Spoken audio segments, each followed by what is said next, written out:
खान ने जो चाल चली है, जो छक्का मारा है, ये तो वो छक्का है जो बॉल ग्राउंड से भी बाहर फेंक गई है जाके। हुकूमत के साथ वो इलेक्शन के लिए बात करने के लिए तैयार हैं। बहुत एक बड़ा इमरान खान साहब का ये बयान है। पाकिस्तान की सलामती पर हमला करा दिया गया था डॉन लीग्स को। बंदियाल साहब के आने के बाद से लेके अब तक सुप्रीम कोर्ट में 14,000 से ज्यादा केसेस के फैसले हुए।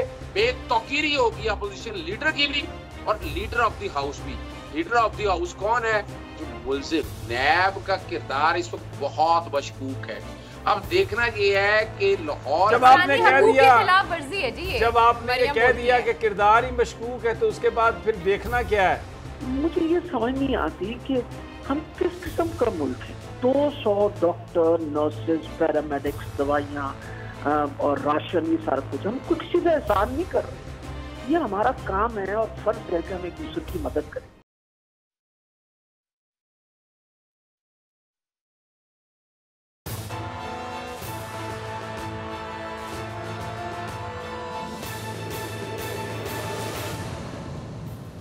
अस्सलाम वालेकुम नाज़रीन, मैं आपका मेज़बान समी इब्राहिम और आप देख रहे हैं प्रोग्राम तज्ज़िया।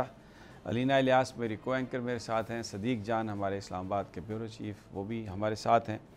कुछ और मेहमान भी हमें ज्वाइन करेंगे। अज़हर सदीक एडवोकेट हैं। और फिर प्रोग्राम के आखिर में डॉक्टर यास्मीन राशिद साहिबा जो पंजाब की वज़ीर सेहत हैं, उनसे हमारी बातचीत होगी। क्या सूरत हाल है।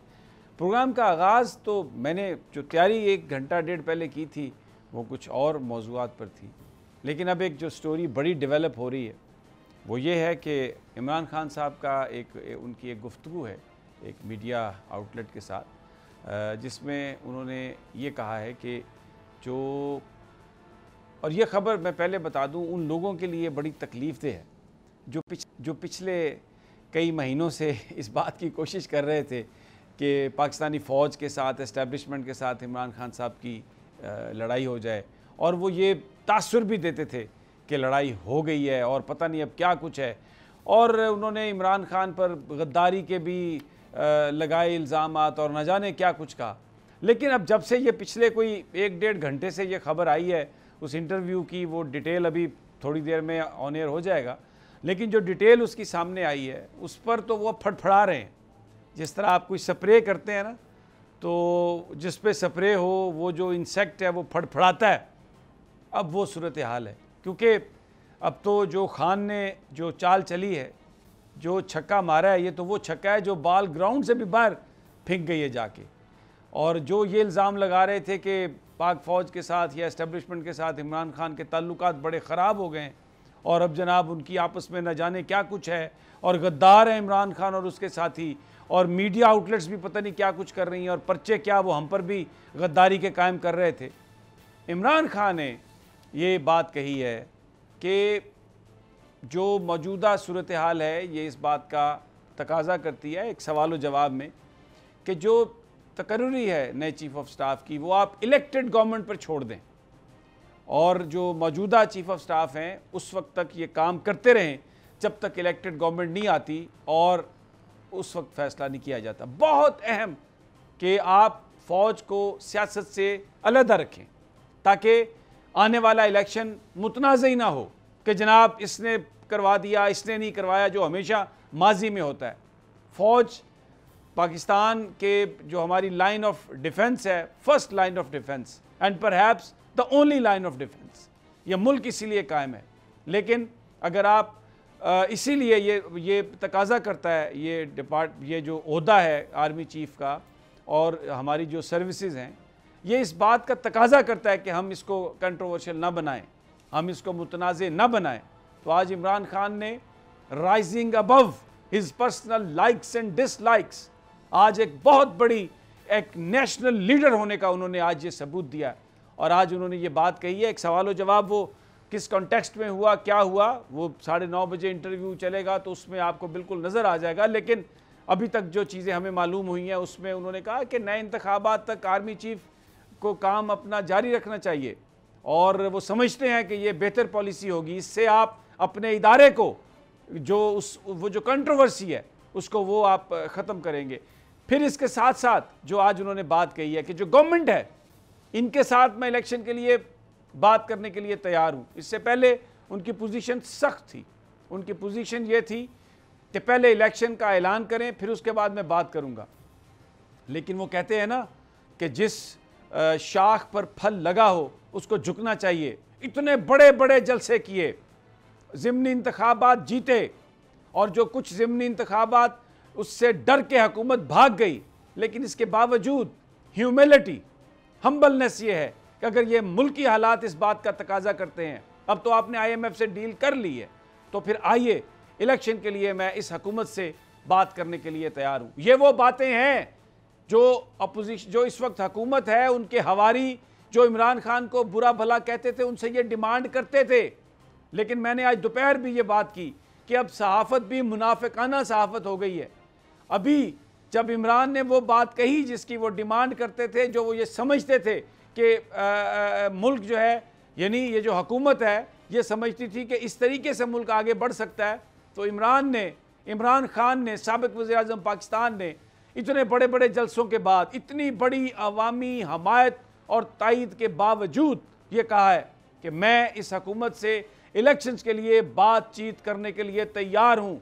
और उन्होंने जो पाकिस्तान की अफवाज के ख़िलाफ़ साजिश कर रहे थे, जो बयानियाँ बना रहे थे, फ़ौज को सियासत में उनको जोड़ने के साथ साथ जो ये अक्सर ये यहाँ पर बातें हो रही थी, ब्लैकमेलिंग की बातें थी कि जनाब ये नहीं हुआ, ये नहीं हुआ, ये नहीं हुआ, इसलिए अब हम नवाज शरीफ साहब इस बात की इजाज़त नहीं दे रहे। आज इमरान खान ने उस कंट्रोवर्सी को ख़त्म कर दिया। इमरान खान ने आज ये कहा है कि आप फ़ौज को सियासत में मत ड्रैग करें, और जो आर्मी चीफ की तकर्री का मामला है वो आने वाली मुंतखब हुकूमत पर छोड़ दें, ताकि किसी को भी इसमें शक न रहे। सबसे बड़ा एतराज़ तो इमरान खान ही कर सकते थे ना, क्योंकि उनको निकाला गया था। वो पाकिस्तान की फ़ौज पर एतमाद का इजहार कर रहे हैं, पाकिस्तानी फ़ौज के chief of staff general Qamar Javed Bajwa पर एतमाद का इजहार कर रहे हैं इस वक्त, और कह रहे हैं कि इलेक्शन, मौजूदा इलेक्शन इसी सेटअप में हो, यही आर्मी चीफ हो, इलेक्शन हो जाए, उसके बाद जो भी गवर्नमेंट जीते वो नए आर्मी चीफ का तकर्रर कर दे। बहुत अहम डेवलपमेंट है ये। सारी कहानियाँ, सारी जो आज की डेवलपमेंट थी वो पीछे रह गई हैं। और अब ये क्या इसका इम्पैक्ट होता है, ये लोग क्या जवाब देंगे जो इस वक्त हुक्मरान हैं 26 किलोमीटर के, और सिंध के जो हुक्मरान हैं वो क्या इस पर देखेंगे। सदीक जान, ये बड़ा अहम है, इसलिए आप भी सारी पर नज़र रखे हुए हैं। इमरान खान ने ये जो बिल्कुल एक नेशनल लीडर होने का सबूत दिया है, और हर चीज़ से अबव होकर कि क्या उनको ज़ाती फ़ायदा या नुकसान हो सकता है, उन्होंने कहा कि आइए इस तरह से कौम को लेके आगे चलते हैं। व्हाट डू यू से सदीक जान? देखें, ये बहुत अहम बात है, और इमरान खान साहब देखें मुसलसल एक बात कह रहे हैं। वो कहते हैं कि मसला उनको इदारे से नहीं है, इदारे में मौजूद शख्सियात से नहीं है, मसला उनको, वो पॉलिटिकल बात कर रहे हैं। वो पॉलिटिकल बात क्या कर रहे हैं कि मियाँ नवाज शरीफ और आसिफ अली जरदारी, ये आपको पता है कि क्या इनकी कोशिशें होती हैं, क्या डीलें करते हैं। और सबसे अहम बात यह है समीर इब्राहिम साहब के मियाँ नवाज शरीफ, जो वैसे तो उनकी बेटी उनको मट्टी का बेटा कहती हैं, लेकिन वो यूके की अदालतों और इदारों के धक्के खाते फिर रहे हैं कि तुम्हें अल्लाह का वास्ता है, मुझे पाकिस्तान में भेजना, मैं पाकिस्तान नहीं जाना चाहता। और ये बात इमरान खान ये बात भी ठीक कहते हैं कि जिनका पैसा बाहर पड़ा है वो बड़े आसानी से कंप्रोमाइज़ कर सकते हैं बाहर की कुव्वतों के साथ किसी भी मामले पर। और आपने माजी में भी देखा कि आसिफ अली जरदारी ने मेमोगेट आपके सामने, डॉन लीक्स आपके सामने, डॉन लीक्स क्या था, और उस वक्त आप ये देखें जब डॉन लीक्स हुआ था तो कोर कमांडर कॉन्फ्रेंस का अलामिया क्या आया था, पाकिस्तान की सलामती पर हमला करा दिया गया था डॉन लीक्स को। डॉन लीक्स क्या था, क्या खबर थी? खबर ये थी कि जनाब हम तो बहुत अच्छे हैं, हम तो दहशतगर्दों का खात्मा चाहते हैं, लेकिन पाकिस्तान की फौज जो है वो दहशतगर्दों का खात्मा नहीं चाहती, ये नॉन स्टेट एक्टर्स पाल के रखना चाहती है। ये मियां नवाज शरीफ का था, जो खबर लीक की गई थी, मीटिंग में उन्होंने कहा था, ये नहीं कहा था। तो ऐसे लोगों का इमरान खान कह रहे हैं कि इस हुकूमत को आर्मी चीफ की तकर्री नहीं करनी चाहिए। और आप ये देखें, माजी में चौधरी निसार अली खान, ये जो अभी ये तड़प रहे थे, फड़क रहे थे कि इमरान खान ने पता नहीं क्या बात कर दिया। आप सोहेल बड़ाई साहब की वो जो किताब है मियां नवाज शरीफ के इंटरव्यू पे मबनी, उसमें पढ़े कि मियां नवाज शरीफ ने क्या कहा था कि मैंने किस बुनियाद पे आर्मी चीफ लगाता रहा हूं। आप फिर देखें वो चौधरी निसार के इंटरव्यूज, जिसमें चौधरी निसार ने कहा कि मैं मियां साहब को बहुत समझाता हूं कि आप जिसको अपना बंदा समझ के लगाते हैं ना, जब वो इदारे में जाता है तो आपका बंदा नहीं रहता। तो मसला यह है कि मियां नवाज शरीफ माजी में ऐसे बयान दे चुके हैं कि मैं जब आर्मी चीफ लगाता था तो किन चीज़ों को देख के लगाता था। और फिर देखें समीर इब्राहिम साहब, ये अपने सहाफ़ियों के जरिए खबरें लगवा रहे हैं कि आर्मी चीफ का फैसला नवाज शरीफ ने करना है, सिर्फ ये दिखाने के लिए कि आज भी नवाज शरीफ फैसले कर रहे हैं। और बात भी ठीक है, फैसले भी वो कर रहे हैं। अच्छा, जब आर्मी चीफ की तकर्री की बात आती है तो ये बयान ये बनाते हैं कि फैसला नवाज शरीफ ने करना है, और जब पेट्रोल और डीजल की कीमतें बढ़ती हैं तो कहते हैं ये फैसला शहबाज शरीफ ने किया है। और अब आपको पता है कि मरियम नवाज साहिबा के जो हामी मीडिया हाउसेज हैं, जो उनके साफी हैं, वो सब शहबाज शरीफ के खिलाफ कॉलम लिख रहे हैं, वो खबरें लिख रहे हैं, खबरें दे रहे हैं कि शहबाज शरीफ ने बर्बाद कर दिया, तबाह कर दिया, और मियाँ साहब के हक में बयान बना रहे हैं।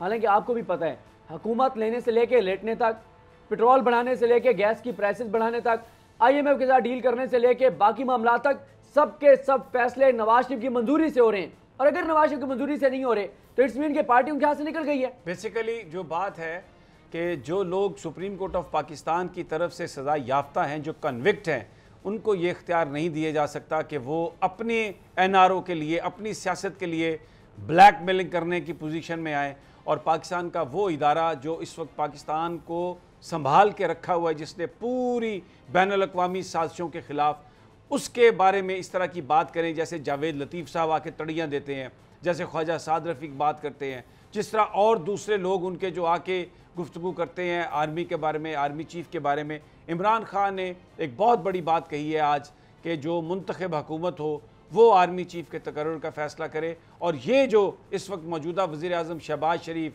आसिफ अली ज़रदारी और नवाज शरीफ जो मुख्तलिफ अपनी बातों को मनवाने के लिए मुख्तलिफ अंदाज में जो ब्लैकमेलिंग कर रहे हैं, it should come to an end. और वो ब्लैकमेलिंग मीडिया के ज़रिए हो रही है, खबरें छपवाई जा रही हैं, प्रेशर में लोगों को लाया जा रहा है, सहाफ़ियों की ज़बान बंदी की जा रही है। और दैट इज़ द रीज़न जो हमें अब समझ आ रही है कि जब इमरान खान ने चंद दिन पहले जो गुफ्तगू की थी तो उस पर यह हुकूमत क्यों इतनी सीखपा हुई थी, इस हुकूमत के वज़रा ने क्यों इतनी बयानबाजी की थी, क्योंकि जो ब्लैकमेलिंग वो करना चाहते हैं, इस पर इमरान खान ने आकर जो बात अब कही है, उसने ये साबित कर दिया कि जो नेशनल लीडरशिप है, they should rise above their personal likes and dislikes. अपने बेनिफिट को पीछे रखें, पाकिस्तान और पाकिस्तान के इदारों के मफाद को पहले रखें। ये इदारे हैं तो पाकिस्तान है, ये पाकिस्तान है तो ये इदारे हैं। इस तरह लाज़िम व मलज़ूम है, क्योंकि हमारी जो फ़ौज है, हमारी जो आर्मी चीफ़ हैं, is one of the important तरीन जो ये ओहदा है पाकिस्तान की डिफेंस का। अलीना, ये तो एक ऐसी बात है जिसको हम ये समझ सकते हैं कि इस तरह ना शुरू हुए हैं जिसमें कंसेंसस होएगा, जिसमें हर गवर्नमेंट को तो ये बात माननी चाहिए कि बिल्कुल ठीक है, इलेक्शंस होने चाहिए और उसके बाद आर्मी चीफ का तकर्रुर होना चाहिए, और जो बीच के जो लोग इधर उधर की बातें मीडिया में फेंक रहे हैं, it should come to an end. Simi साहब देखिए, जब भी इमरान खान साहब आते हैं तो वो ये बोलते हैं कि मेरे लिए सबसे ज़्यादा जो ज़रूरी है वो मेरे इदारे हैं और मेरा मुल्क है, और मैं हमेशा बातचीत के लिए तैयार हूँ। ये चीज़ तो एक हमें बहुत पहले से क्लियर है। दूसरी चीज़ ये, आपको याद होगा कि जब इमरान खान साहब निकले तो बहुत सी कयासराइयाँ की गई, बहुत सी स्टोरीज़ बनाई गई सितंबर अक्टूबर के बारे में। आज ये जो बयान आया और जिस तरह की बात सामने आ रही है, वो जो जितनी भी कयासराइयाँ थी कि अक्टूबर में कोई ऐसी चीज़ होनी थी जिसकी वजह से खान साहब और इदारों के दरमियान में कुछ टेंशन हुई, इसका मतलब वो जितनी भी बातें बनाई गई थी वो सिर्फ बातों की हद तक थी, और उसमें जो प्रैक्टिकल बात होती है इट वॉज नॉट देयर। और मेरे ख्याल में उसके बाद आपने देखा होगा इस वक्त जो मुल्क के हालात हैं, अभी हम लोग बात कर रहे थे तो आपने बताया था कि डॉलर की प्राइस बहुत ज़्यादा बढ़ गई। अब खान साहब को भी इस चीज़ का अंदाजा है at this point of time, अगर कोई इतनी बड़ी चीज आती है तो who is going to take care of everything. तो आई थिंक खान साहब ने जो फैसला लिया है वो बहुत अच्छा। अच्छा, अब एक और इम्पॉर्टेंट खबर है आज की। अब दूसरी जो डेवलपमेंट्स हैं, आज सुप्रीम कोर्ट ऑफ पाकिस्तान में फुल कोर्ट था और नया जो साल है उसका आगाज़ था, कानूनी जो साल होता है, वहाँ पर चीफ जस्टिस ऑफ पाकिस्तान की बड़ी इंपॉर्टेंट गुफ्तगू हुई। सदीक जान आप मौजूद थे, हम इस चीज़ का फ़ायदा उठाते हुए without speculating, without mincing words, हम चाहते हैं कि आप बयान करें कि वहाँ पर क्या माहौल था और क्या करक्स क्या था इस सारी गुफ्तगू का वहाँ पर। देखें समीर इब्राहिम साहब, मैंने एक चीज़ देखी है कि पिछले ये जो 6-8 माह थे ना, ये पाकिस्तान की आपको पता है पॉलिटिकल हिस्ट्री की भी अगर बात करें तो चंद एक अहम मौके जो है उनमें से एक मौका था, और सब बड़े फैसले सुप्रीम कोर्ट से होने थे और अहम केसेस भी वहाँ पर गए। इस दौरान जितने सुप्रीम कोर्ट पर हमले हुए, जितने सुप्रीम कोर्ट पर दबाव बढ़ाया गया, जितना सुप्रीम कोर्ट को ब्लैकमेल किया गया किसी भी तरफ से, हमें उमर रज़ा बंदियाल साहब कहीं पर ब्लैकमेल होते हुए नजर नहीं आए। आप ये देखें कि अभी आप देखें, आज जिक्र भी किया चीफ जस्टिस पाकिस्तान उमर रज़ा बंदियाल साहब ने, ये जो हमजा शहबाज का केस था और हमजा शहबाज का केस था, चौधरी परवेज़ लाई का केस था, उसमें आपको पता है कि हुकूमत वक्त ने जिस तरह से हमले किए प्राइम मिनिस्टर ऑफिस में बैठकर, प्राइम मिनिस्टर हाउस में बैठकर तमाम इत्तेहादियों ने, उसका दबाव सुप्रीम कोर्ट ने नहीं लिया था। और क्यों सुप्रीम कोर्ट दबाव लेती, जब सुप्रीम कोर्ट के फैसले का गलत हवाला देकर डिप्टी स्पीकर ने वहां पर दोस्त मजारी साहब ने वो फैसला दिया था, उसका जिक्र किया उमर रज़ा बंदियाल साहब ने।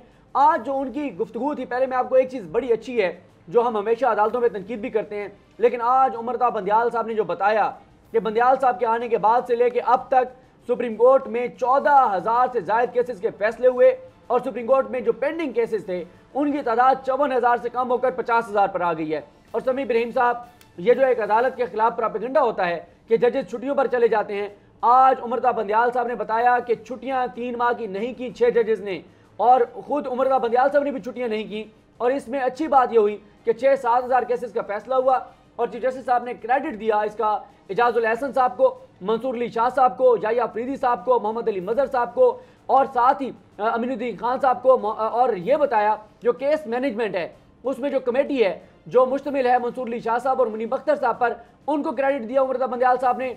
ये तो उन्होंने क्रेडिट दिया। और एक अच्छी खबर और है कि अगले 6 माह में जिस रफ्तार से सुप्रीम कोर्ट फैसले कर रही है, इंशाल्लाह ये ज़ेर इल्तवा केसेस की तादाद 45,000 पर आ जाएगी। और उमरदा बंदियाल साहब का 1 साल जो होगा उसमें सुप्रीम कोर्ट रिकॉर्ड बनाने जा रही है, 25,000 केसेस के फैसले होंगे। इससे पहले ये रिकॉर्ड है मियां अच्छा, एक तो ये तो अददी है चीज़ें सारी, लेकिन मैं सदीक आपसे पूछूंगा कि बड़े अहम मामला थे, जजेस तकर्री का मामला है, बड़े बड़े चैलेंजेस हैं चीफ जस्टिस साहब, तो is he mindful of that? कोई इस हवाले से कोई इंदिया दिया उन्होंने कि वो कैसे इसको टैकल करेंगे? देखिए, इस हवाले से 3 आम चीज़ें हैं जो आपने बात की है उससे जुड़ी हुई है, जो मैं बात कर रहा था कि उमरदा बंदियाल साहब ने कहा कि उन्होंने एक फैसला दिया, आइन और कानून के मुताबिक दिया, जो डिप्टी स्पीकर की रूलिंग थी। एक इधर डिप्टी स्पीकर की रूलिंग थी, वो भी गैर आईनी करार दी, उधर थी वो भी गैर आईनी करार दी। लेकिन उस पर उन्होंने अफसोस का इजहार किया जो वफाकी हुकूमत का रद्दअमल था, कि जो उनके हमले थे सुप्रीम कोर्ट पर, जो दबाव था, और फिर उस रद्दअमल के बाद, उन हमलों के बाद उन्होंने सुप्रीम जुडिशल कमीशन का इजलास था, उसमें जो 5 जजेस के नाम थे वो मुस्तरद किए। तो उस पर उमरदा बंदियाल साहब ने कहा कि क्या ये उसी का रद्दअमल था जो हमने फैसला दिया, उसके रद्दअमल में ये किया गया? और अगर ये उसके रद्दअमल में था कि ये बड़ी अहम बात है, इसलिए कि जो अटॉर्नी जनरल और मिनिस्टर फॉर लॉ हैं, क्योंकि वो जुडिशल कमीशन के मेंबर हैं, उन्होंने जो वोट दिया वो इन जजेस की तैनाती के खिलाफ था। नहीं, वो मुख्तलिफ था।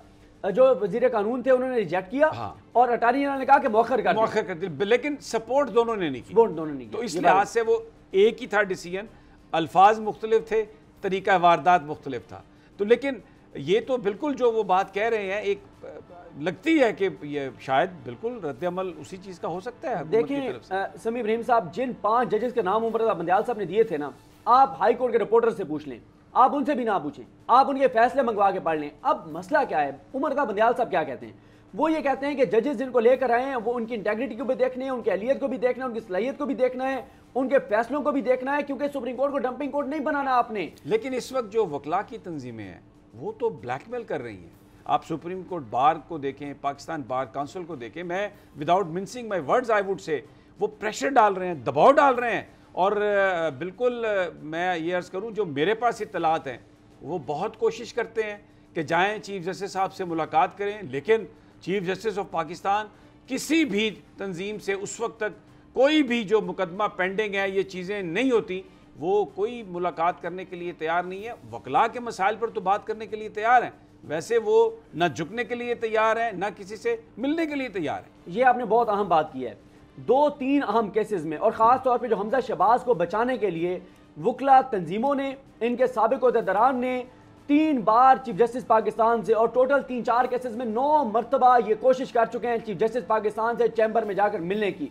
लेकिन उमरदा बंदियाल साहब ने हर बार इनकार किया है। उन्होंने कहा अगर आइन और कानून की बात है, अगर वकला के मसाइल की बात है, मेरे दरवाजे खुले, आप मेरे हिस्से हैं, लेकिन केस पे बात नहीं होगी, केस पे ओपन कोर्ट में बात होगी। और वो ब्लैकमेलिंग में नहीं आए, बहुत उनको ब्लैकमेल किया गया, और उसी ब्लैकमेलिंग के नतीजे में इंतहाई 5 मुअज़्ज़िज़ जजेस के नाम मुस्तरद किए गए।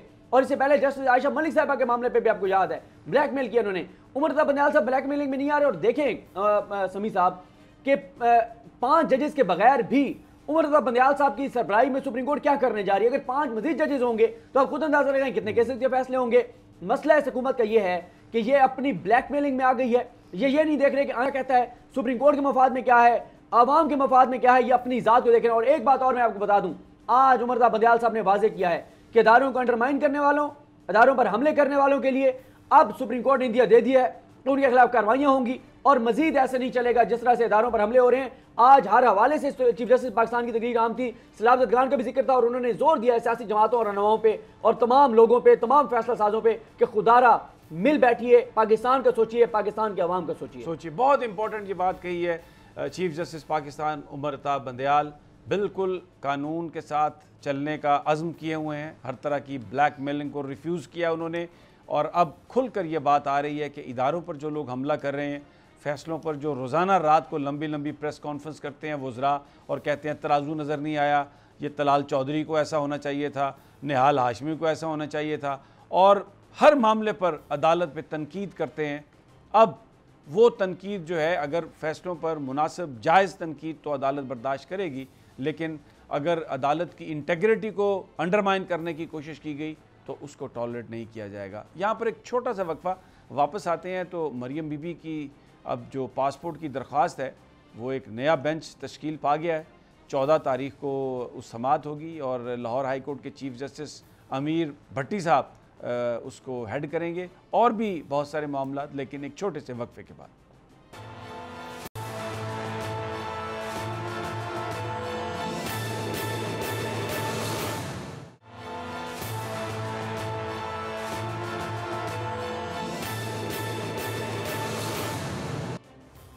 वेलकम बैक नाज़रीन। बड़ी इम्पॉर्टेंट डेवलपमेंट जिसका हमने जिक्र किया, बहुत इम्पॉर्टेंट इमरान खान साहब की गुफ्तगू, जिसमें उन्होंने कहा कि मौजूदा हालात तकाजा ये करती है कि आर्मी चीफ़ अपना काम जारी रखें और जो नई हुकूमत इलेक्शन के बाद मारज़ वजूद में आए वो नए आर्मी चीफ़ का तकर्रुर करे। इस तरीके से आर्मी चीफ़ का ऑफिस बिल्कुल मुतनाज़ नहीं होगा और हमारी जो फ़ौज है, हमारे जो इदारे हैं, उनको किसी सियासी तनाज़े में हमें मुलव्वस नहीं करना, उन्हें ड्रैगन नहीं करना। हुकूमत के साथ वो इलेक्शन के लिए बात करने के लिए तैयार हैं। बहुत एक बड़ा इमरान खान साहब का ये बयान है और अहमियत इसकी इसलिए है कि ये उस वक्त उन्होंने ये पोजीशन ली है जब वो हर ज़िमनी इंतखाब जीत रहे हैं, जब वो इतने बड़े बड़े जलसे उन्होंने किए हैं कि उनकी कोई माजी में मिसाल नहीं मिलती, लेकिन इंतहाई ह्यूमिलिटी के साथ, rising above his personal likes and dislikes, ego बिल्कुल एक साइड पे रख के पाकिस्तान का मफाद सामने रखते हुए उन्होंने एक बात कही है। और अब देखना यह है कि जो मौजूदा हुकूमत है, जो हमारी इत्तलात के मुताबिक इस वक्त एक नवाज़ शरीफ साहब मुकम्मल ब्लैक मेलिंग के मूड में हैं मुबैना तौर पर, और अपने लिए रियायत लेना चाहते हैं और अपने लिए एक NRO लेना चाहते हैं, और जो उनके हामी जो वज़रा हैं यहाँ पर, उनके जो कायदीन हैं, वो जिस तरीके की गुफ्तगू कर रहे थे, जिस तरीके से इदारों के हवाले से बात कर रहे थे, इमरान खान साहब ने आज जो बात की है उनका मुंह बंद करने की कोशिश की है। अब देखना ये है कि वो इसको किस तरीके से इसको वो रिस्पॉन्ड करते हैं। अज़हर सदीक एडवोकेट भी हमारे साथ आ गए हैं लाहौर से। मरियम नवाज़ साहबा की जो पासपोर्ट के हसूल की दरख्वास्त है वो अब एक 3 मेंबर बेंच सुनेगा। उसमें अमीर मोहम्मद भट्टी साहब उसको हेड करेंगे, जो चीफ जस्टिस हैं लाहौर हाई कोर्ट के। जस्टिस अली बाकर नजफी हैं उसमें, और शायद तारिक सलीम शेख साहब। जनाब अज़हर सदीक साहब, क्या कहेंगे आप? ये अभी तक तो जो भी बेंच बना वो टूटा, अब लगता है कि ये बेंच किसी नतीजे पे पहुंचेगा? जाहिर तो ये बेंच जो लार्जर बेंच बना है, ये लार्जर बेंच मेरा ख्याल है अब मामला नहीं टूटेगा नहीं, और ये मामला आगे की तरफ चलेंगे। लेकिन जो सवाल हैं, अब मेरा ख्याल है अब हाई कोर्ट को ये अब तय कर देने चाहिए, क्योंकि इनकी जमानत की ये कंडीशन थी कि पासपोर्ट जो है वो अदालत के सामने रहेगा, नंबर 1। नंबर 2, सिर्फ इतना नहीं है, एक अमाउंट है और मेरा गालबन 7 करोड़ के करीब है, that was order to be deposited, वो बाकायदा कोर्ट के सामने वो भी डिपॉजिट है। लेकिन अब जरा फर्क क्या आ गया, जरा मैं जो बात कहना चाह रहा हूँ, अब वफाकी हुकूमत जिन्होंने ECL पे नाम डालना है निकालना है वो तो इनकी अपनी है। अच्छा, उसके आगे दूसरा जो नैब है जिसने आगे डिफेंड करना है वो भी इनका अपना इदारा हो गया। चेयरमैन जो इन्होंने लगाया है इस वक्त जो चेयरमैन नैब है वो आफ्ताब सुल्तान साहब है। आई अ लॉट ऑफ रिगार्ड, मैं चूंकि पुराना उन्हें जानता हूँ, लेकिन वो शरीफ खानदान के बहुत करीब रहे हैं। और किसने लगाया है? पता है वो चाचू ने। यही से आप अंदाजा लगा। अच्छा, साथ मुशावरत किससे की है? राजा रियाज से। राजा रियाज कौन है? जिसने अभी अपोजिशन लीडर है कहने को, और जिसने कल जाके ना वो ज्वाइन करनी है पाकिस्तान मुस्लिम लीग नून। और राजा रियाज इतनी बड़ी इस्तीफे सिर्फ अब तक मंजूर हुए हैं 11, बाकी तो सारे बैठे हुए हैं वहां पर। और मैंने वो मामला लिखे हैं, हाई कोर्ट ने भी कहा, वो इन्होंने एक मुझे वैसे एक ऑर्डर बना के भेज दिया कि जनाब अपोजिशन लीडर बिल्कुल कानून के मुताबिक हुआ, अभी तक वो स्पीकर वो ऑर्डर मुझे प्रोवाइड नहीं कर सके। मैं सिर्फ आप लोगों के सामने बताना चाह रहा हूं कि इतना, यानी पाकिस्तान में जिस तरह की सियासत इस वक्त हो रही है समी साहब, के बेतौकीरी होगी अपोजिशन लीडर की भी और लीडर ऑफ द हाउस भी। लीडर ऑफ द हाउस कौन है? जो मुल्जिम आपके सामने है और बाकायदा फेस कर रहा है। अब होगा क्या? यहाँ अदालत ने जो मामला देखना है वो तो अपनी जगह है, यहाँ अटॉर्नी जनरल दफ्तर आकर कहेगा जनाब हमें तो कोई एतराज नहीं है, ऐसा कोई मसला नहीं है, इनका नाम अगर ईसीएल में भी है हमने निकाल दिया है तो इनको जाने की इजाजत दीजिए। ये आप नोट कर लीजिएगा। नैब भी नैब क्या कहेगा? अच्छा ये अजहर साहब अगर आप थोड़ा सा तवक्कुफ कर लें तो ये सदीक जान साहब आपसे कुछ सवाल करना चाहते हैं। अजहर साहब अगर थोड़ा तवक्कुफ करें, सदीक जान साहब का सवाल कर लिया जी। अच्छा, इसमें दो तीन चीज़ें बहुत अहम हैं। एक तो बात इसमें यह है कि जो मरियम नवाज साहिबा, एक तो आपसे ये सवाल है कि क्या अदालत इनकी फैमिली का कंडक्ट भी देखेगी कि इस ख़ानदान में कितने इश्तिहारी, फरारी, मफरूर और भगोड़े हैं, इससे पहले जिनको अदालत ने भेजा वो वापस नहीं आए। दूसरा सवाल मेरा ये है जो बहुत अहम है, जब इमरान खान हुकूमत ने मियां नवाज शरीफ को इंडेमनिटी बॉन्ड की शर्त के साथ बाहर जाने की इजाज़त दी और फिर बाद में जो हुआ वो आपको पता ही है, 50 रुपये की स्टैंप पेपर वाला, लेकिन फिर इस्लामाबाद हाई कोर्ट ने 7 मरतबा सवाल उठाया इमरान खान हुकूमत के सामने कि आपने कैसे हमारी इजाज़त के बगैर उनको भेजने दिया, उनकी अपीलें तो हमारे पास पेंडिंग थी, आप कौन होते हैं उनका नाम ईसीएल से निकालने वाले।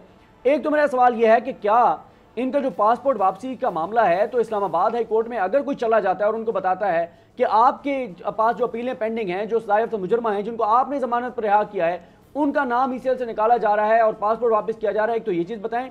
और साथ ही यह है कि आज जो उमर बंदियाल साहब ने खिताब किया जो फुल कोर्ट से, उसमें उन्होंने जिक्र किया कि वफाकी हुकूमत ने बहुत सी अहम शख्सियात के नाम ईसीएल से निकाले, उन जिनके ऊपर बहुत सारे फौजदारी कार्रवाइयाँ चल रही थी, तो इस वजह से हमें सो मोटो लेना पड़ा। तो अभी तक वो लिस्ट भी खैर सामने नहीं आई कि किन किन का नाम लिखाया, वो निकाला इन्होंने ईसीएल से, वो इन्होंने छुपाई हुई है। तो इन जरा मामलात पे बताएं कि क्या इस्लामाबाद हाई कोर्ट की इजाज़त के बगैर वो बाहर जा पाएंगी, और अगर चली जाती हैं तो फिर क्या होगा? बहुत ज़बरदस्त सदीक जान साहब, एक मैं जो भी गुजारिश करने लगा था ना, मैं अब चूंकि फुल बेंच आ गया है, लाहौर हाई कोर्ट जो नवाज शरीफ का केस है ना, जो नवंबर 2019 में 4 हफ्ते की इजाजत मिली थी, जो इस वक्त के मुल्क के वजीर आजम है, उन्होंने एक शोटी दी थी। शोटी क्या दी थी? 50 रुपए के स्टैम्प पेपर के ऊपर, वो भी साथ लगा ले। और जो आप कंडक्ट वाली बात कर रहे हैं, मैं उसके साथ जोड़ रहा हूँ। वो कैसे जोड़ रहा हूं मैं कि अभी तक जितने भी लोग हैं, आपने बड़ी जबरदस्त बात कह दी, उसको दोहराना नहीं चाहता, कि इनमें से जो बंदा बाहर गया वो वापस नहीं आया, वो जाके वहीं बैठ गया है और वहां बड़े आराम से एंजॉय कर रहा है। हालांकि आप याद रखिएगा, इश्तिहारी को जो पनाह देता है ना, वो भी मुजरिम है। आपके मुल्क का वजीर आजम जो है, वो एक इश्तिहारी से मिल जाता है और उससे मुलाकातें करता है बाकायदा, और मुलाकातें करते हुए ये नहीं था कि उसको गिरफ्तार करके साथ ले, जिम्मेदारी है उसकी एक मुल्क के वजीर आजम के तौर पर, उसको पकड़ते साथों लेके आ जाते। लेकिन यहाँ दो बड़े अहम बातें हैं।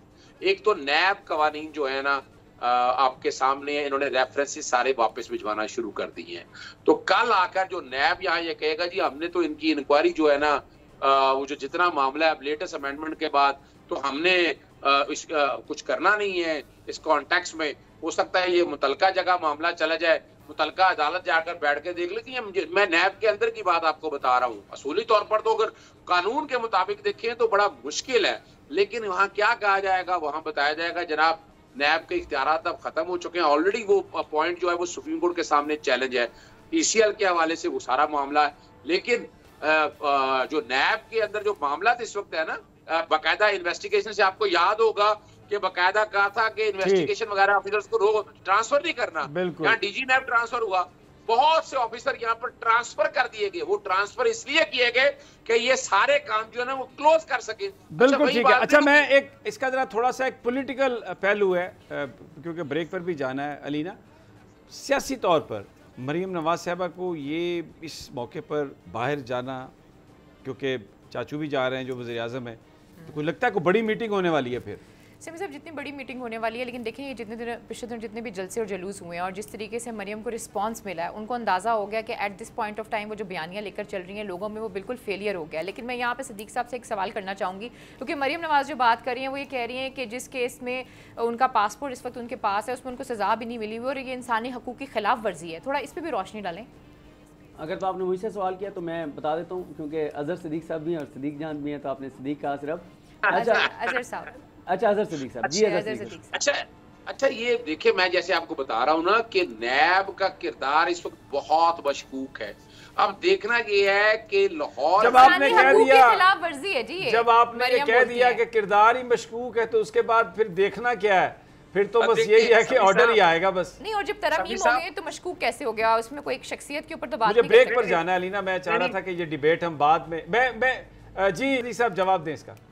देखिए मैंने तो बात बतानी है जो हमें नजर आ रहा है, जो हम देख रहे हैं, जो चीजें हम देख रहे हैं कि नैब, देखिए ना, जहां आके सरकार ने पेश होना है, सरकार अटॉर्नी जनरल दफ्तर इनके घर का है, तो आपने देख ही लिया, आपने मुझे कहने की जरूरत नहीं है।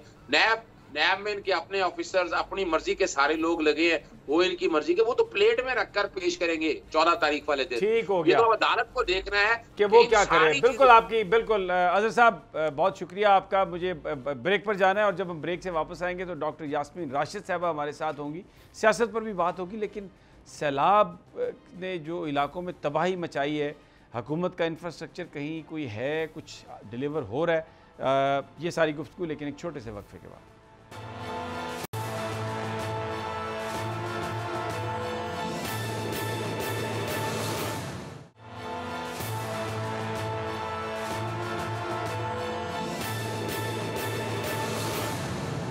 वेलकम बैक नाजरीन। सियासत पर बात हुई है, अहम डेवलपमेंट्स हैं। अभी इंटरव्यू आएगा खान साहब का 9:30 बजे, तो सारी सूरत हाल वाज़े हो जाएगी कि एग्जैक्टली क्या कहा। अभी तक की जो इतलात हैं उसके मुताबिक खान साहब ने जो बात कही है, उसने पाकिस्तान की सियासत में उन लोगों पर जो तहरीक इंसाफ को फ़ौज से लड़ाना चाहते थे और बड़े खुश थे कि ये बड़ी पक्की लड़ाई हो गई है, बस उन गलियाँ हो जान सुजियाँ तो विच मिर्ज़ा यार फिरे, वो फड़फड़ा रहे हैं इस वक्त, स्प्रे जैसे हो जाता है ना इंसेक्ट्स पर, तो उसके बाद वो फड़फड़ाते हैं। बट लेट्स वेट कि what actually comes out. Doctor Yasmeen Rashid साहबा हमारे साथ हैं, वज़ीर हैं पंजाब में, और इस वक्त जो फ्लड के एरियाज़ हैं, अफेक्टेड एरियाज़, वहाँ पर क्या सूरत हाल है, प्रॉब्लम्स क्या हैं, हो क्या रहा है, वसाइल कितने चाहिए, वफाक क्या मदद कर रहा है, ये सारे मौज़ूआत हैं। डॉक्टर साहब अस्सलाम वालेकुम।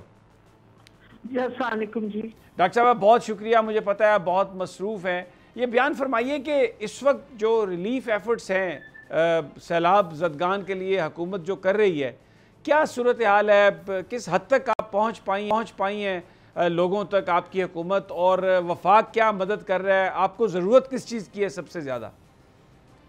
अच्छा जी, सबसे पहले तो मैं आपको साउथ पंजाब का बता दूं, जो मेन 3 एरियाज हमारे ज्यादा अफेक्टेड है वो तो आप लोगों को पता है। एक तो राजनपुर का इलाका, फिर डीजी खान का इलाका, और कुछ इलाका जो है वो मियाँ वाली का भी जद में आया इसके। अब जहां तक ताल्लुक है, 2 हमारे मिनिस्टर्स, जिसमें एक तो अपना क्या कहते हैं हसनैन दरेशक साहब, और दूसरे जो हैं अपना लगारी साहब, both of them are very closely involved with the effort there. लेकिन effort इस वक्त किया जा रहा है वो हमारी administration in collaboration जो PDMA है, हमारे PDMA जो है वो इंश्योर कर रहा है कि जहाँ तक पहुँच सके, क्योंकि आपको पता है कि कुछ इलाके जो थे उनके पास उनकी पहुँच ही मुश्किल थी, वहाँ भी पहुँच के लोगों तक राशन और ये सब कुछ जो इस वक्त ज़रूरत है सबसे ज़्यादा लोगों की वहाँ, वो हैं टेंट्स, दूसरी मच्छरदानियाँ, क्योंकि मच्छर नेचुरली जब इतना पानी खड़ा हो और स्टैग्नेटेड हो तो फिर मच्छर जो है उसकी पैदावार बहुत ज़्यादा हो जाती है, तो मच्छरदानियाँ ये बहुत ही अहम इस वक्त सबकी ज़रूरत है। क्योंकि आपको पता है मिट्टी के घर बने हुए थे, पानी के आने की वजह से वो सारे जो हैं वो बह गए। लोग अपनी रिकन्स्ट्रक्शन तो तब शुरू करेंगे ना कि जब कुछ सर के ऊपर कुछ तो साया हो। तो टेंट्स जो हैं वो अगर अपील भी हमने कर रहे हैं, टेंट्स, मच्छरदानियाँ, और फिर नेचुरली कुछ इलाकों में बहुत सारी एनजीओ को कोऑर्डिनेट किया हुआ है इस तरीके से कि भाई एक इलाका एक एनजीओ ने ले लिया, एक इलाका एक एनजीओ ने ले लिया, जिस तरह के किसी ने 800 फैमिलीज, किसी ने 700 फैमिलीज, इनको उन्होंने बाकायदा 2-2, 3-3 महीने के राशन की कमिटमेंट्स कर ली हैं। तो इस वक्त अल्हम्दुलिल्लाह काम वहाँ अच्छा हो रहा है। अच्छा डॉक्टर साहब, एक सवाल और, अभी आपने क्योंकि मच्छरों का जिक्र किया, पानी, तो जब इस तरह खड़े पानी में मच्छर पैदा हो तो डेंगू का बड़ा ख़तरा होता है, तो वहाँ पर ये क्या सूरत हाल है और क्या वो you must be mindful of that, तो उसके लिए क्या इक़दाम कर रहे हैं आप? मेरा ख्याल है जो हमारे प्राइमरी हेल्थ केयर के मिनिस्टर साहब हैं अख्तर मलिक साहब, वो पिछले 5-6 दिन से उसी इलाके में हैं, because he is looking after prevention comes under his care. वो खास तौर पे उन इलाके के अंदर इंश्योर कर रही हैं, स्पेस का इंश्योर कर रही हैं और इंश्योर कर रहे हैं कि भाई मॉस्किटो रिपेलेंट्स जो हैं वो इस्तेमाल हो, मच्छरदानियाँ जिस तरह आपने बताया कर रही है पीडीएम में कि भाई हर फैमिली को मच्छरदानी दी जाए ताकि मच्छरों के काटने से बचे। जो अहम बात है कि सिर्फ आपको पता है डेंगू तो नहीं है ना, डेंगू के अलावा मलेरिया भी फैल सकता है और मसले मसाइल, और ख़ास तौर पर जिन इलाकों में पानी खड़ा हो और पानी पीने का साफ ना मिले उस इलाके के अंदर फिर डायरियाज और कॉलेरा और ये सारे मसले, उसके लिए भी वैक्सीनेशन का काम जो है वो शुरू हो गया। और हमने अपने अस्पतालों में, जो बड़े अस्पताल हैं उन सब में इमरजेंसी डिक्लेयर की हुई है कि अगर खुदा न खास्ता number of patients with dengue अगर वो इंक्रीज करना शुरू कर दें तो जगह हो उनको अकोमोडेट करने के लिए। और जिन दवाइयों की ज़रूरत पड़ती है डेंगू के लिए वो सवाई डेक्स्ट्रॉन के, अदरवाइज तो हम सप्लीमेंट्री सपोर्ट देते हैं उनको, वो हम इंश्योर कर रहे हैं कि हमारे पास एम्पल अमाउंट में हो। So we are taking proper precautions with that is concern. लेकिन समी साहब, आपके प्रोग्राम से एक गिला मैं जरूर करूँगी अगर आप इजाजत दें। जी प्लीज। मुझे बड़ी तकलीफ इस बात की हुई कि कल टेलीथॉन था खान साहब का, और उस टेलीथॉन में डिस्ट्रप्शन इतनी की गई और उसमें ब्लॉक किया गया और आवाजें बंद की गई। मुझे ये समझ नहीं आती कि हम किस किस्म का मुल्क है। यानी इस वक्त आपको पता है कि कुदरती आफात आई है, इसमें हम एक तरफ गिला शिकवा हमसे ये है कि शायद आप काम नहीं कर रहे, और दूसरी तरफ अल्लाह डाला हुआ है कि जी आप कोशिश करें कि इमरान खान को किसी तरह ब्लॉक कर दें। मुझे कल इतना दुख हुआ इस बात से, not because of anything else. Telethon के अंदर खान साहब क्या कर रहे थे? पाकिस्तान के लोगों के लिए पैसे मांग रहे थे ना। That is what he was doing. How long will we tolerate this? मुझे तो बड़ा दुख हुआ। मैंने तो बल्कि आज एक ट्वीट की और शहबाज शरीफ से पूछा कि भाई खैर है, तुम आवाज कब तक बंद करोगे लोगों की? How long are you going to close us, और हमें ब्लॉक करोगे तुम? और फिर सबसे बड़ी बात है इमरान खान का वो क्या कहते हैं आवाज जो है उसको बंद करनी है। जब एक आप काम भी कर रहे हो पाकिस्तान की भलाई के लिए, तो मुझे तो बड़ा ही दुख हुआ और तकलीफ हुई, और मैं हैरान होती हूँ कि खुदा जाने ये कौन से लोग हैं जो इस तरह की हरकतें और काम कर रहे हैं। पाकिस्तान के अंदर इस वक्त आपको हर तरह की मदद की जरूरत। और ये मैं बता दूं आपको कि इमरान खान साहब की जो रेपुटेशन है उसकी वजह से लोग दिल खोल के एहतियात देते हैं। हम क्यों नहीं ये चीजें जो हैं इन चीजों को पहचानते और समझते हैं? मैं आपने बहुत अच्छी बात कही। हमारा चैनल तो वो है जिसने टेलीथॉन दिखाया। इससे पहले हमने स्पीचेस भी दिखाई, पैमरा के नोटिस वगैरह आते हैं, तो एक उनकी ये शर्त है हमारे ऊपर कि आपने रिकॉर्डेड वो जो उनका जो ऑर्डर है उसमें कि वो आप करें, क्योंकि वही मेंटेन वो कर रहे हैं ऑर्डर को। तो ये बंद कर देते हैं चैनल, इन्होंने बंद भी किए, केबल से इन्होंने ऑफ एयर भी किए और टेलीफोन करके ये उसको बंद करते हैं। और ये आपने ये बात जो सवाल उठाया, ये पूरा पाकिस्तान आज ये सवाल उठा रहा है कि इस कदर कोई बेरहम कोई हुकूमत हो सकती है? ये कैसे लोग हैं कि खान साहब अपने ही लोगों के लिए, सैलाब ज़दगान की मदद के लिए पैसे मांग रहे हैं। एक तरह से जो पैसे वो मांग रहे हैं, जहाँ पीटीआई की हुकूमत नहीं है वहाँ पर भी वो कह रहे हैं कि हम लगाएंगे और लगा रहे हैं। और इस हुकूमत के सीने में कोई दिल नहीं है। इन्होंने जिस तरीके से रात एक बड़ी यानी घटियापन का मुजाहरा किया है, और मेरे पास अल्फाज नहीं है जो मैं स्क्रीन पे कह सकूं कि इनको रहम नहीं आया उन लोगों पे जो इस वक्त मदद के तलबगार हैं, जिनकी ज़रूरत है। और खान साहब आपको ये बता दूं जी कि हमें सिंध हुकूमत की तरफ से खत आया जी, और उन्होंने कहा कि हमें वहाँ हेल्प की ज़रूरत है, ह्यूमन रिसोर्स की। आपको पता है कि हमने यहाँ से 200 डॉक्टर, नर्सेज, पैरामेडिक्स, दवाइयाँ और राशन, ये सारा कुछ हम किसी का एहसान नहीं कर रहे। ये हमारा काम है और फर्ज है कि हम एक दूसरे की मदद करें। मेरे पिछले 4 दिन हो गए हैं, डॉक्टर्स वगैरह सारे वहाँ गए। आज एक नया ग्रुप डॉक्टर्स का दोबारा जा रहा है। अरे अगर एक दूसरे की मदद नहीं करेंगे, पाकिस्तान किस तरह, आपको पता है हमेशा जब इस तरह की आफत आती है पाकिस्तान के लोग खुद एक दूसरे की मदद करके और इस मुश्किल में से पाकिस्तान को निकालते हैं। अब ये ऐसी फाशिस्ट हुकूमत है कि जो हम एक दूसरे की मदद भी नहीं कर सकते। और खान साहब ने आपको पता टेलीथॉन में तो यही पहले अनाउंस किया था और दोबारा यही बात कही कि ये मैं पैसे खैबर पख्तूनख्वा और पंजाब के लिए नहीं इकट्ठा कर रहा, ये मैं पूरे पाकिस्तान के लिए इकट्ठा कर रहा हूँ और हम बिल्कुल इंसाफ के साथ सारे सूबों को देंगे, सब लोगों की मदद करेंगे। बावजूद इस तरह की जब रुकावटें आती हैं तो उनसे बड़ी तकलीफ होती है। मुझे तो बहुत ज्यादा इस वजह से दुख होता है कि हम इतने होछे हथकंडे इख्तियार कर रहे हैं और किस चीज के लिए कर रहे हैं। यानी एक तरफ आप वहाँ खैरातें मांग रहे हैं, यहाँ आप हम डायस्पोरा है जो इस वक्त बाहर के पाकिस्तानी हैं वो कंट्रीब्यूट कर रहे हैं, तो हमें तो इस चीज का फख्र होना चाहिए कि हमें कोई और हुकूमत नहीं, हमारे अपने बंदे कंट्रीब्यूट कर रहे हैं and this should be something to feel proud of.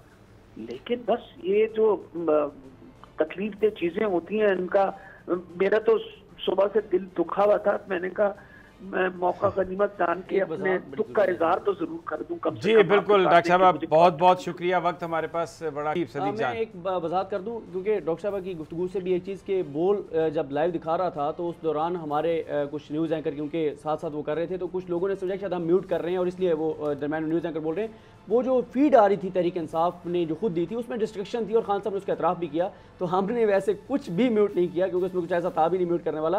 तो दरमियान में जो हमारे न्यूज़ एंकर आ जाते तो इसलिए आ जाते थे कि वो जो फीड दी जा रही थी उसमें डिस्ट्रक्शन थी क्योंकि वो तहरीक इंसाफ बाहर से कुछ चीज़ें कर रही थी, कॉल सेंटर बाहर था, उस वजह से हो रही थी। तो मैंने कहा ये वजाहत जरूरी है कि बोलने बात म्यूट करने वाली होती नहीं बिल्कुल म्यूट करने वाली। इसके अलावा एक और बात भी थी जो जैसे डिश चल रहा था और भी बहुत सारे केबल्स में भी आवाज़ को वो स्क्रैम्बल के ज़रिए कभी बढ़ा दिया जाता था, कभी कम कर दिया जाता था, कभी फ्रीज़ हो जाती थी, तो फिर उस वक्त वो जो एंकर है उसको इंटरवीन करना पड़ता था। बहरहाल हम आपकी बात से बिल्कुल मुत्तफिक हैं। ये इस तरह से जो कल हुकूमत ने किया और पैमरा को तो बिल्कुल ये नहीं करना चाहिए था, इसको बल्कि रोकना चाहिए था। इजाज़त दीजिए नाज़रीन, कल फिर इंशाल्लाह मुलाकात होगी। अल्लाह ने